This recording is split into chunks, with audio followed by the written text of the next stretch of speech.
भारताचे माजी संरक्षण मंत्री आणि गोव्याचे माजी मुख्यमंत्री दिवंगत मनोहर पर्रीकर अर्थात सर्वांचे लाडके भाई यांची आज 68वी जयंती। साधी राहणी, स्वच्छ प्रतिमा आणि हसरा चेहरा असं त्यांचं वर्णन केलं तर वावगं ठरणार नाही। त्यांच्या लोकांच्यात मिसळण्याच्या स्वभावामुळे ते सर्वांचे खास लाडके होतेच, पण अगदी कुणीही त्यांच्याशी केव्हाही बोलू शकत असे। ते लोकांना आपला वैयक्तिक संपर्क क्रमांक देत असत असं देखील सांगितलं जातं। मुख्यमंत्री आणि अगदी संरक्षण मंत्री झाल्यावरही त्यांच्या स्वभावात काहीच बदल झाला नाही। कॅन्सरशी लढा देत असतानाही त्यांनी आपली कर्तव्य पार पाडण्यात कसलीच कसर सोडली नाही। त्यांच्या आजारपणाचाही त्यांनी हसत हसत सामना केला। भाईंच्या अनेक आठवणी सांगितल्या जातात।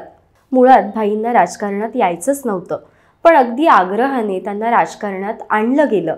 राजकारणात येण्याआधी राष्ट्रीय स्वयंसेवक संघात ते सक्रिय होते। त्यांच्याबद्दल 80च्या दशकातील त्यांची एक आठवण सांगितली जाते। तेव्हा गोव्यात संघाचा एक मोठा वर्ग आयोजित करण्यात आला होता। यामध्ये शेकडो मुलं सहभागी झाली होती। या सगळ्या व्यवस्थापनाची जबाबदारी भाईंनी घेतली होती। सर्व काही झालं होतं आणि ऐन वेळी पाणी नाही ही गोष्ट निदर्शनास आली। त्यावेळी टँकरची सोय होणं अवघड होतं। अचानक आलेल्या या आपत्तीमुळे सगळेच चिंतेत पडले। राष्ट्रीय पातळीवरील अनेक मोठी माणसं या वर्गासाठी गोव्यात दाखल झाली होती। भाईंनी सगळ्या गोष्टींचा अंदाज घेतला आणि स्वयंसेवकांची एक मोठी साखळी तयार केली। घागरी, बादली जे काही उपलब्ध होईल ते घेतलं आणि साखळीच्या माध्यमातून वर्गाच्या ठिकाणी पाणी आणलं।